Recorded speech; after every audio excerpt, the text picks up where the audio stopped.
They said, no. Afghanistan extends up to Peshawar.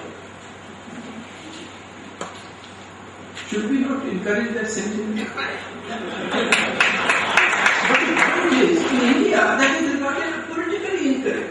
And I will tell you something in tribute to the poor man. The only man who acted on this was one Prime Minister, Narasimha. He is the man who established our contacts with the Northern Alliance. And that is how the Taliban was defeated. But unless we think in these terms, if we just think, no, Pakistan is nothing, Pakistan can be won over, help them in economic difficulties, that is regarded as great politics in India. In line with our civilizational heritage. That civilizational heritage kept us 1,000 years under foreign rule. Yes, we survived. But we internalized weakness. So we have to think again. And the test in regard to Pakistan must be what is the condition of the Pakistani state and society. Not is the man from my area, does he speak nice English, does he talk well. No. What is the condition of the society in terms of Talibanization and of the army and the whole of the army and ISI? Their power, their importance in Pakistan depends only on hostility to India. Why would they give it up? Just see what they have done in the last 3 days. First, Manmohan Singh gave them the opportunity to humiliate us. How? Please send the Director General. They are getting it done and we are saying, why not follow? Someone will manage.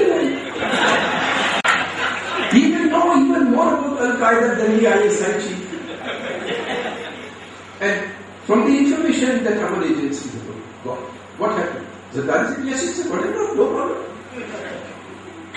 And at 1 o'clock at night, General Kayani, the army chief, went to him and showed him the mirror. This is what you are.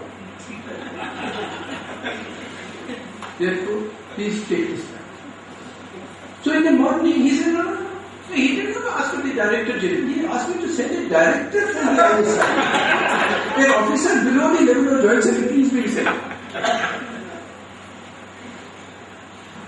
But what is this? What is an admission of helplessness? Americans have given information. They have made public statements to the fact that they got proof that the ISI was involved in the blowing up of the Indian embassy in Kabul. They have said, so, but why not invite Dawood Ibrahim, man? You are saying his role cannot be excluded. Please ask him. Give him a dinner, maybe he will acknowledge it. The same thing about Bangladesh.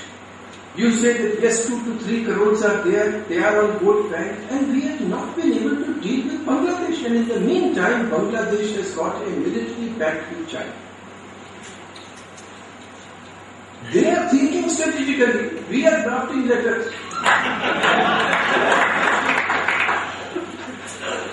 And we must have a realistic view about China. I feel very disturbed. Maybe we can handle Pakistan. But China has a definite view about India. And they have great contempt for India.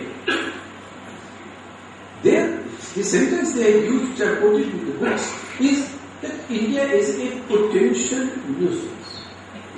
Not a real nuisance, potential nuisance. They say it is one of the claws of the crab. The crab is the United States, which is trying to contain China. The claws are South Korea, Japan, Taiwan, Vietnam, Australia, India. So for each country, they have a different strategy. In India's case, it is keep it busy in South Asia. and surrounding. And see how successful they have been. You were telling us, Mr. Kinanaman was telling us, Indonesia is 40 kilometers from Andalusia. But 20 kilometers from Andalusia is the Cocoa Islands. They are Burmese islands. They have been taken from permanent lease from Burma to set up one of the largest listening posts from where China monitors the entire Bay of Bengal. Myanmar is today a complete dependency of China. So East, Bangladesh, military pact with Bangladesh. Air Force, Navy, Army, all dependent on Chinese armaments. Chittagong being developed as a naval base. Pakistan, a complete ally, a reliable ally. And the Chinese president said that the relationship between Pakistan is like between the tongue and the teeth. That they are all-weather friends. And it is that there would be no Pakistani nuclear program if you took away the Chinese military program. That is the assessment of the Americans given in their report. And China has a strategy in this. There is a book called The Why is a War. There is one called Art of War. They have got 2,500 such texts. So in that Why is a War, the third aphorism is always murder with a borrowed knife. Not with your own knife. So find a natural enemy of your adversary and arm him. That's exactly what they are doing with Pakistan. But we don't want to see that. As an alternate to Karachi, they are developing at their own cost Wada as another deep sea naval base in Balochistan. They have done, there is a fully militarized Tibet. So you have from Tibet to Myanmar to Bangladesh to Pakistan to India.